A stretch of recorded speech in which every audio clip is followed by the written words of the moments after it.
said the other week, well, you looked at, was it Monday? I'm going to say Monday. You were looking at unemployment and thinking about possible costs of unemployment that there could be. And one of the things that was possibly surprising to you is that in economics, we tend to consider unemployment as being evil, right? Not just bad, evil, all right? Now, that's a pretty strong word to use to describe unemployment. Let's have a look and see the sorts of things that we can think about with regards to unemployment and why we might therefore consider it to be evil. So we need to think about what employment means, but also what unemployment means, and maybe what full employment means as well. So firstly, let's have a think, what was unemployment all about? So just in the Nearpod, where you go, what does unemployment mean?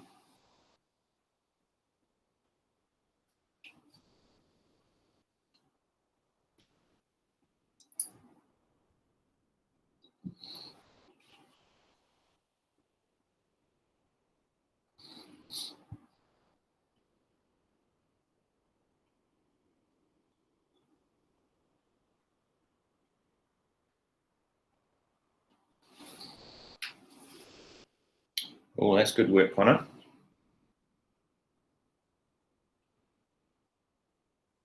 Okay, Charles, you're on the right path.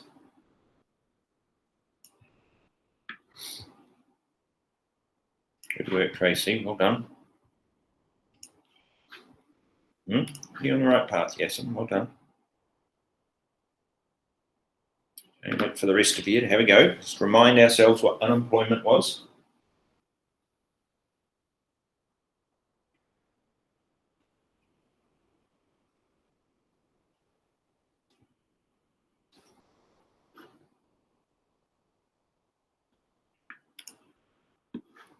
Work, Isaac.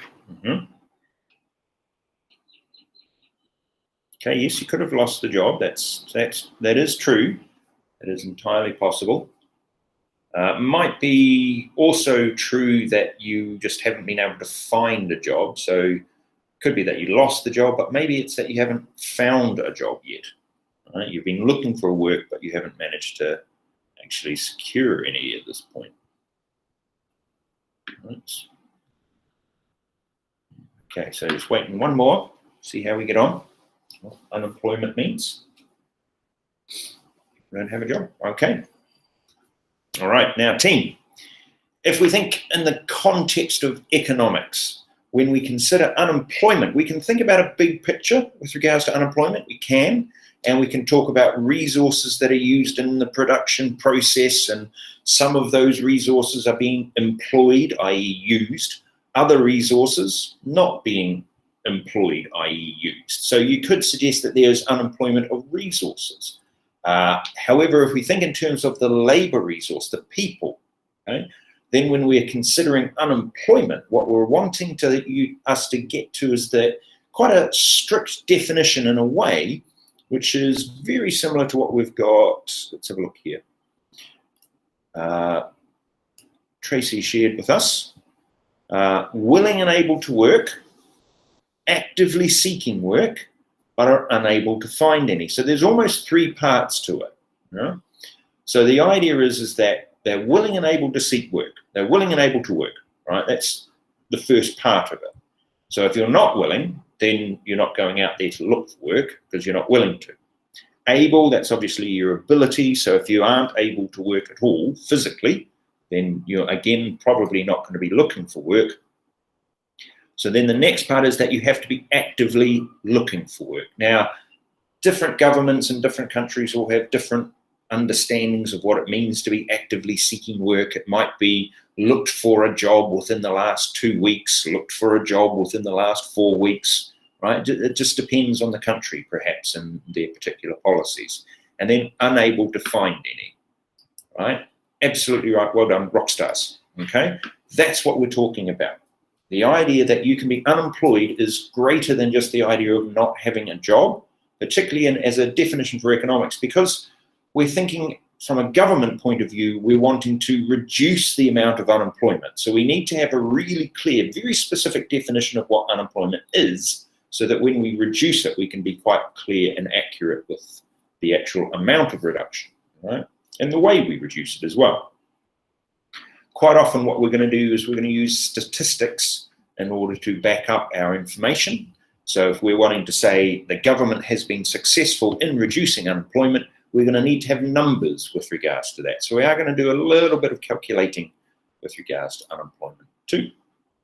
There are types of unemployment. There are aspects that we can consider that kind of causes, but they are often also referred to as types. So the first one here is this idea of frictional, all right? So frictional unemployment is all about when workers are basically they're in between jobs. So they've had one job, they're going to be getting another job, but they haven't got that new job yet. So it's like that in-between period, okay? We tend to view frictional unemployment as being temporary, right? So maybe that's not as bad.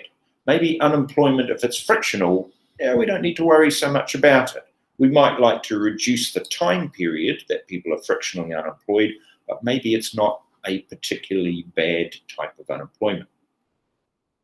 The next one is called structural, so the word structure in there. So we're talking about the actual makeup of the economy itself. We're looking at things along the lines of the skills required in the workplace.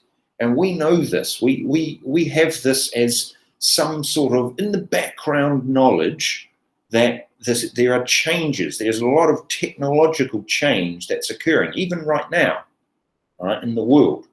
And the workers who are graduating into the workforce, we're going to need them to have those skills able to cope with that particular workforce. But if they don't have those skills, then there's a mismatch between what the labour market wants, what the economy needs, and what the workers are able to provide. So say, for example, artificial reality and augmented reality and virtual reality, coding. All right, let's have a stop share and jump back to the meet. All right, here we go. All right, chat session. Here we go. Whoop. All right, don't worry, Angie. Good to see you. Now, how many of you, if you were asked, could you develop an app? Right. So if you were asked, you might have to go online and look things up and do all of those sorts of things. Would you be confident in your own ability to be able to find out, even online, or you may be able to do it already, how to make an app? If that was your, the skill that was required, could you do it? Just put an answer into the chat. Yep, yes. A couple of yeses. What about the rest of you? Think so?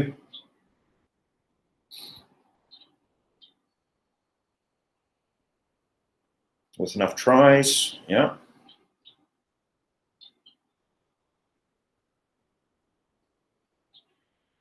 Possibly. Maybe.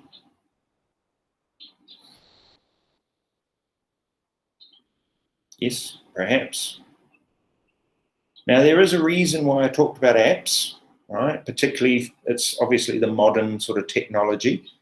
But think about you and your generation. You are growing up with this sort of technology. So you are probably, as you've said, likely to be able to figure out how to do this. And it's a skill that might be needed. And maybe, developing an app. But what about people who haven't grown up with this technology? What about people who are older, who this is all big and scary and too frightening a thought to actually consider developing an app? Right? I mean, I don't know, your mum and dad, all right? If mum and dad were to be given the job of developing an app, okay, let's jump back. Sorry, jumping back and forwards, apologies. Stopping presenting. Mum and dad, you know mum and dad quite well. if they were given the task of developing an app, might have to look up online how to do the sorts of things that are required, would they be able to do it? What about other relatives? You might have relatives who are older again than your mum and dad. You know, could they cope? Yeah. Oh, your mum studied computer science. Fantastic. Okay. To be fair, I believe it or not, yes, I know this is going to sound quite crazy. I studied computer science at university once too. Shh, don't tell anybody, all right? But the computer science I studied at university will be vastly different from the apps and the technologies, etc., that there are. The computer science I studied at university was very, very simplistic. It was more akin to what is a computer and how does a computer work, because back then they were the new thing, right? To understand, to put it in a context that's probably more familiar to you, when my father was young, they didn't have TVs, all right? And then when TVs were first coming out, it was only the wealthy people who had a TV. So if you were wanting to watch TV, you'd go to a shop that sold TVs and you'd watch through the window, right? So growing up in New Zealand, my father would go to the shops to watch the sports events on the TV, right? Because they didn't have a TV. You know? Now, my father is obviously now technologically, he's FaceTiming, he's using a cell phone, he's using a computer, not always, you know, getting it exactly right, and he will need help from time to time, but that's the technology of this age. And if you were unable to do that, if the job was to do these sorts of things, then structurally you may not be able to do that particular job. All right? Now, I don't know, I mean, whether you would feel comfortable developing apps, but what about some of those other technological skills? You know, coping with working with augmented reality, coping with working with virtual reality. These are apparently things that are going to be commonplace. I've had a little bit of experience with virtual reality. I'm trying to school myself up on augmented reality, but it is something that's a little bit more complicated than definitely what I grew up with. Yeah. Remember, when I grew up, I went to school, we didn't have whiteboards. It was blackboards and chalk. Yeah, that was the technology. There weren't computers. All right. Now, you guys, let me think. Yes, smartphones, right? These wee devices, they're only 13 years old. So they've only been around for 13 years, right? And some of you will be, you'll be older than that, right? So you will have been alive before smartphones, which is something to consider. All right, now let's jump into the window again. Back to Neopod. So structural unemployment, that could be probably an issue when you consider the idea that skills aren't being matched. So maybe countries need to look at, I don't know, could you have training, right, for the skills possibly? Or could it be that you import people who have those skills, right? That could be another way to do it. But then we need to look at this type here. Now, this is a different type of unemployment again. This is called, cyclical unemployment. Or another way to describe it might be cyclical unemployment. I guess it depends on whether you are riding your cycle to school or your sickle, right? Whether you have a bicycle or bicycle. Right. And it's the idea here is that it goes in a cycle. It goes in a excuse me. Unemployment goes in a pattern. And like any pattern, you're able to see a pattern. So you're able to then predict what's going to happen in the future. All right. So how does this work? It works because there's a contraction, fancy word for decrease, right, in the business cycle. So when we're talking about the business cycle, we're talking about demand. So sometimes there's a lot of demand in an economy. Other times there's not very much. So the period of time that we're looking at the moment is there's not very much demand in the economy. So we are seeing a lot of unemployment. right, all around the world. Okay, not necessarily cyclical, right, but it is a contraction in demand. All right. 3 types: frictional, structural, cyclical. So you can possibly guess what I'm going to ask you to do next. What was frictional unemployment again? Have a go.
Left old jobs, haven't found new ones. Good idea. Well done.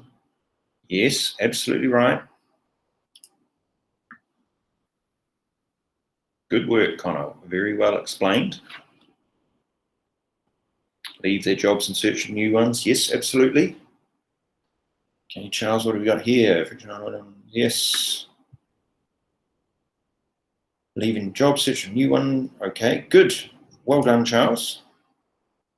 Old jobs, haven't found new ones. Swapping jobs. Yeah, okay. Looking for a new one. All right. Searching for new jobs. Old jobs, haven't found a new job. Changing from job to job. Yes, okay. Really good, people. Well done. One of the things that would be really good is this idea about it being temporary, right? That's quite a significant part to that definition, right? Because when you're talking frictional unemployment, the clearest part of that is that we are assuming it is only temporary. And because we make that assumption, there's a very strong, perhaps a very strong solution to it, in the fact that it's just narrowing that gap between the employment periods. Or we just say, well, it's not really a problem because the market will sort itself out, right? In which case we don't have to worry about frictional unemployment at all. So maybe when we are setting government goals that say we want low unemployment or zero unemployment, full employment, when we're wanting those numbers to be low in order to meet our goals and objectives, maybe frictional unemployment isn't as big a concern. Or maybe we can just accept frictional unemployment, right, and see how we go with that. Let's see. What causes those types to happen? Well, cyclical, as we said, is all about demand in the economy. It's the idea that there is a cycle, a pattern of demand that sometimes goes up and then sometimes go down, kind of like a roller coaster, all right? So if we consider that, one of the terms that we use is this one. It's a bit of a clunky term. It's demand deficient. So the word deficient, you'll be familiar with, is a fancy way of saying there's not enough of something, right? So there's not enough demand in the economy. So you could make an argument that the easiest way to fix cyclical unemployment might be to try and stimulate demand, to create demand in the economy. We have structural, we've talked about structural unemployment. So maybe technology has changed, as we said, that has caused the skills to be mismatched. Or this one here, job outsourcing. That's another possible reason why we could have structural unemployment. So things along the lines of the company sets up its manufacturing in a different country. Therefore, all of those jobs disappear, and those workers now all of a sudden have discovered that they need to find a new job, right? And maybe they need different skills with regards to that. So frictional unemployment, things that are there, yes, we tend to refer to it as voluntary. It might be people relocating, so they've moved to a different city, a different region, maybe a different country. They haven't got the job yet. It could be that it's a new person entering the workforce, so just graduated from university in the workforce, haven't quite got a job yet, or you're re-entering the workforce. Apologies for the slightly genderist images that we have there, but re-entering the workforce, all right? You've taken some time off of work and now you're wanting to go back into work, all right? Now, this idea of entering the workforce from university, I'm just going to stop the sharing, just jump back to the meet just for a second.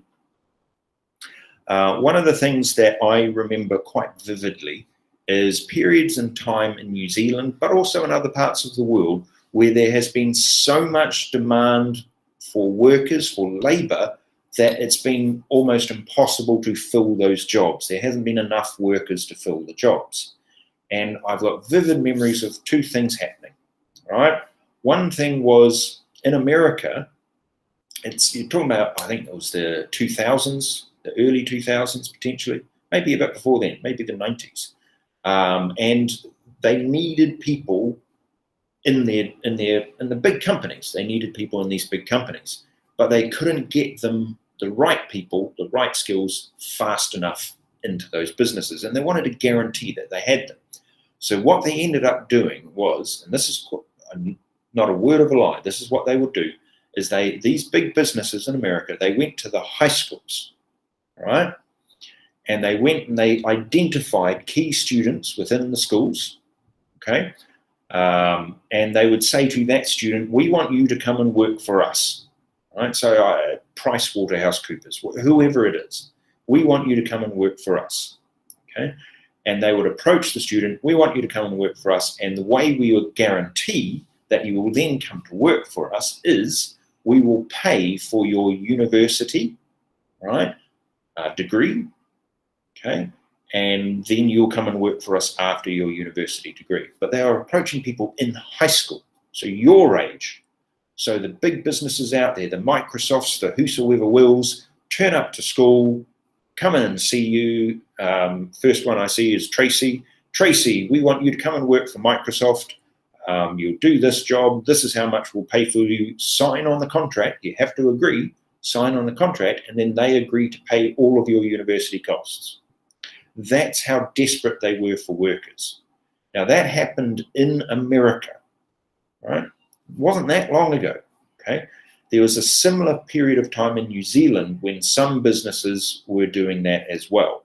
They were actively seeking out students in high school and getting them to sign on contracts, paying for their university in order to guarantee that they would actually go and work for those businesses. Because there was such a chronic shortage of workers, right, that they needed to get those people in those jobs.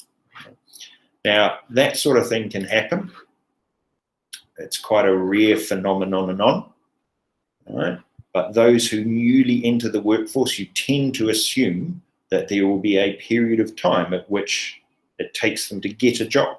So it's not a guarantee that as soon as you get out of university, bang, you're in a job. It might be. You might be able to do that. And I certainly knew of people who did that. We were in university, we'd be sitting there and friends would be getting phone calls and emails from prospective employers, setting up interviews and getting offered jobs, right from the outset. Okay, that sort of thing happens. All right, those are things that cause unemployment. That causes the cyclical, the structural, and the frictional. Now, again, you can probably tell what I'm going to ask. I'm going to ask, what was cyclical unemployment again?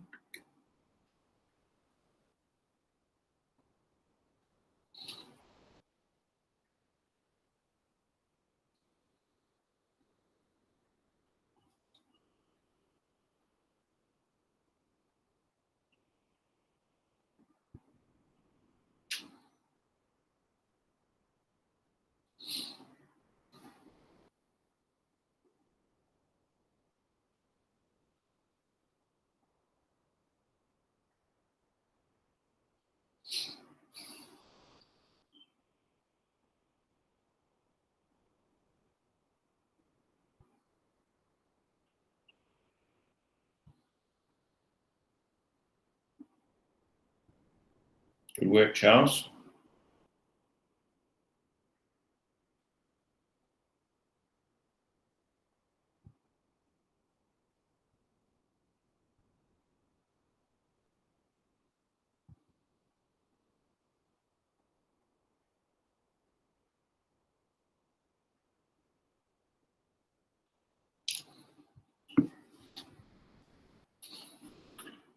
Good work. Yes, it is. Absolutely right, Lynn. Caused by the contraction phase of the business cycle. It's a very technical explanation there. Please make sure that when you put them in that you're able to then to simplify it, to explain it in your own context so that you can figure out more what it means. Either the cyclical trends in the industry or the business cycle. Yep, same again, Eric. Making sure that you understand what that is. That is absolutely true, but we need to make sure that you understand what that means. Yes, you're right, Connor. Mr. David? Yeah. What does the business cycle mean? Very good question. Very good question. So when we're talking about the business cycle, we're talking about the movement of the economy with regards to demand. Okay, so there's a lot of demand for goods and services. So the cycle, if you will, the pattern that the economy has is going through a growth phase that goes increasing. Then at some points, the economy will see a decrease in demand. So it goes through a contraction phase, it decreases. And then because it's a pattern, that repeats. And economists who've studied this for a long time say that this, and we've seen it, this does actually happen. Economies grow and then contract, and then they grow and then they contract. And it's all about demand increasing, demand decreasing, demand increasing, demand decreasing. So when there is less demand for the goods and services, less demand for the people who make goods and services. And that's what's been happening with the pandemic that we're in. There's a lot less demand for goods and services, well, there has been, and there's been lot less demand for the people who make the goods and services. So those sorts of ideas, there's demand that is perhaps lacking in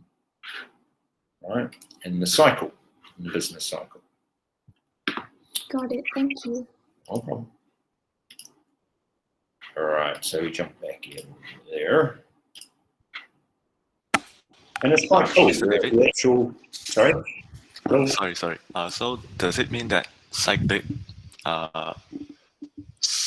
unemployment means that when the economy goes down or is bad, then unemployment would increase, and the other way around?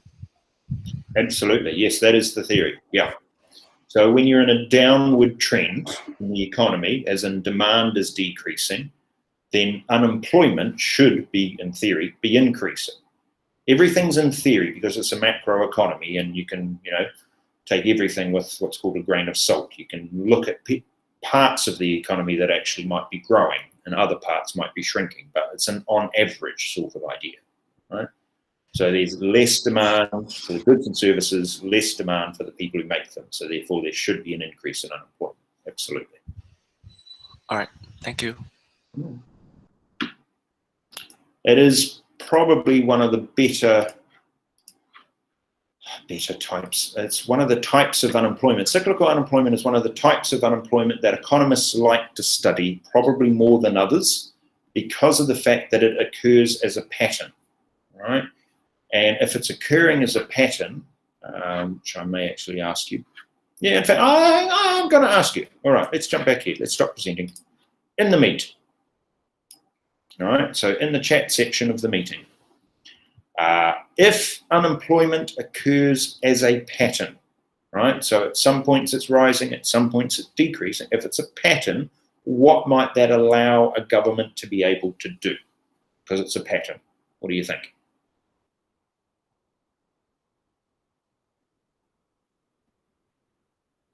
The government would be able to directly solve the problem, like where it's going down. Yes, you're absolutely on the right path. Why? What makes it so that they can do that? They might be able to predict how the unemployment will go, if it's going up or down? Well done, Yasin. That's rockstar level. Absolutely right. And believe it or not, this is what government economists actually do. A lot of their job is to predict, like the people with the crystal balls, right? To predict what's going to happen to unemployment, right? Because they're looking into the future and they're saying unemployment's here now, but where is it going to be in 6 months' time? Okay, it's going to be here. So if it's going to be here, then we need to, like a weather prediction, absolutely right. If it's going to be here, then we need to put policies in place now to affect them. Yeah, it's the same as if you're a sport, Billy. If you play sport, all right, kind of that sort of physics reaction. It's that idea that for every action there's an equal and opposite reaction. Is that when you play a sport to a certain level, you have an understanding that one effect is going to be caused by something else. So there's a flow of possible outcomes. And if you know what the outcome is likely to be, you are then going to plan for that outcome. You don't always get it right, and neither do the economists or indeed the weather forecasters. But if you do get it right, then you're successful. A shot goes up to the hoop in basketball, right? There's a chance it's going to go in, but there's also a chance it's not going to go in, right? So you want to position yourself to best react to that particular shot, right? You see the players in the team performing one particular pre-planned set move, and you then should react potentially to what they are doing, right? So if, for example, in a basketball game, they're doing a full court press, right? That's a particular set plan that they have. You know what's going to happen. You know where the problems are. So you then have to think into the future, what's going to happen. I then need to adjust my behavior in order to fix that. It's physics. It's the sorts of things you do every day, right? You know that if you step this way, this will happen. So therefore you don't step on that particular loose piece of dirt, right? You're predicting what's going to happen and adjusting your behavior with regards to that. So economists do that. They look at these patterns and they try and predict where the economy is going to go so that they can give advice to a government, right? Because telling people where things are at right now isn't necessarily going to help people, because it's not where people are at right now. It's the problem. It's where they're going to be in 6 months' time. All right, let's jump back into the Nearpod. Right. Why was unemployment referred to as being evil? Why do we think? What is it about unemployment that you think makes economists refer to it as being evil? Right. Have a think. What do you think? Put an idea on the page.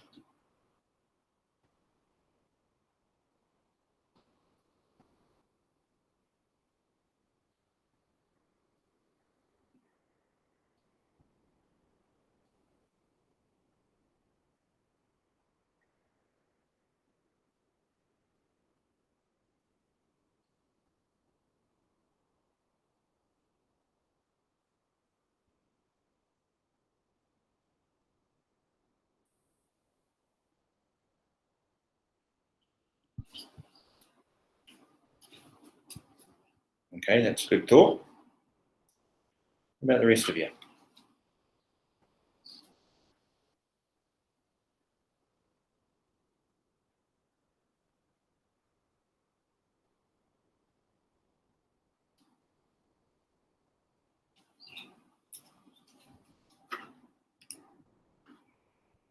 Good. Yes, you're right, Wenxing. Yeah. But is that enough to make it evil? Good work, Charles. Well done. All right, Tracy.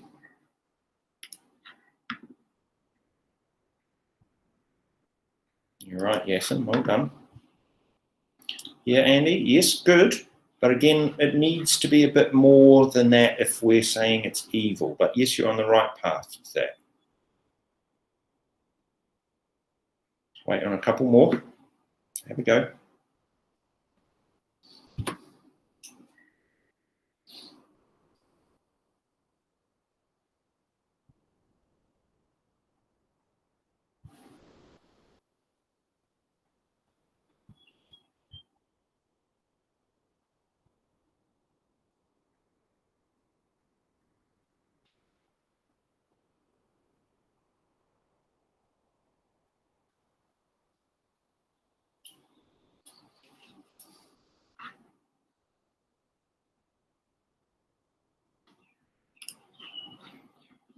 Yeah.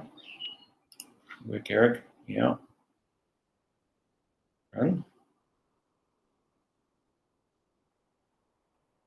All right. Well, when you think about unemployment, a lot of it is perhaps there's some psychological things that might happen as effects of unemployment. Here we go. Isaac, what did you say here? Let's see. High rate of unemployment, bad for the economy, also comes with many problems to people as well. High unemployment causes higher crime, potentially, and maybe a reduced rate of volunteerism. Yeah, that's good. Now, Charles, what did you say here? Unemployment has costs to society that are more than just financial. Well done. Yes, indeed. Unemployed individuals also lose income, but challenges to their physical and mental health. Societal costs of high unemployment include higher crime and a reduced rate of volunteerism. Yes. All right. Okay. Hopefully that is relatively clear to you. Yes, that's right. Individual problems.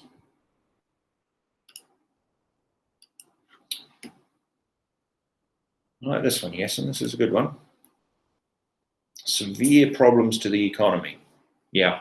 Remember, we're talking about it being evil. So we're not saying that the problems are easy. We're saying the problems are going to be severe. That's a good way to describe it. Cripples people. Okay, maybe careful about that. But yes, ends people's lives and dreams. Yeah, okay. Prevents people from contributing to the GDP or from earning money and helping it cycle through the economy. All right, good. Now, team. Those costs to unemployment, we can have economic costs, but we can also have social costs, and our economic costs we worked out were going to be things along the lines of productivity, less output, less income for a government, right? Part of your fiscal policy is about income tax, right? Part of your fiscal policy is about expenditure. So there's more unemployment. It means that there is more cost to the government to pay for people who are unemployed. There's also those social costs that a number of you have correctly pointed out. The idea that people's lives are dramatically affected, potentially by unemployment. And that's what we're seeing now. All of the psychological costs involved, considering the ideas about people not being able to afford to pay for rent. What stresses does that put on you? Paying for food, what stresses does that put on families, right? On individuals, families, right? Relationships, all of those sorts of things. There can be a lot of that happens. And because you've got the economic effects, all the many economic effects, and all the social effects, economists have in the past often referred to unemployment as being an evil within the economy, right? Standards of living affected, insecurity, crime, violence, right? Wasted production, unemployment, financial costs, reduction in spending power, all of those sorts of ideas have an impact, right? And by collecting all of that together, you can say, oh, this is not just bad, this is evil. That's the idea behind that expression, which referred to unemployment as being an evil in the economy. Dum, dum, dum. What do we need to consider if we are to evaluate unemployment, right? And say unemployment, it's bad, right? Well, okay, but what sorts of things should we be thinking about? The first thing we should be thinking about is the industry, the industrial structure of an economy. How is an economy actually put together? You remember our primary, our secondary, our tertiary structures. So primary, the resource extraction; secondary, the manufacturing; tertiary, the service-based structures. Different economies around the world have got different percentages with regards to how their economy is made up. Your economy might be very primary based. Other economies might be very secondary based. Economies like, say, I don't know, the one just across the road, Singapore, might be very tertiary based. Right? So how these structures are made up within your economy, there's also changes that occur over time. So economies that were primary based can become more secondary based and can become more tertiary based. And that might lead to an increase in the idea of structural unemployment. And that's an over time scenario. So although unemployment may not be bad now, we do need to consider that your economy is going to change, right? So at the moment in America, there's lots of, well, has been, discussions about mining as an industry, right? And how the mines are closing down and all these people are being made unemployed. Well, that's a primary-based industry, but America is moving towards the tertiary end of that particular spectrum. There's even less secondary than there used to be. So all of those workers who are in these two industries now need to find jobs in these. So you've got the structural unemployment potentially occurring there. We also need to consider the discussion about full-time and part-time, because even if you are employed, it may be that you're only employed part-time, which means that you're not necessarily working every day of the week. You're not necessarily working all the hours that there are, you're just working some of them.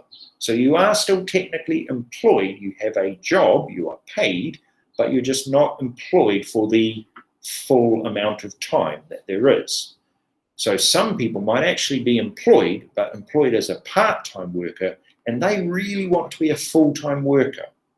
So if we consider those people, we actually say that although they're employed, we might suggest that they are underemployed, right? Which means that they could be more fully employed than they currently are.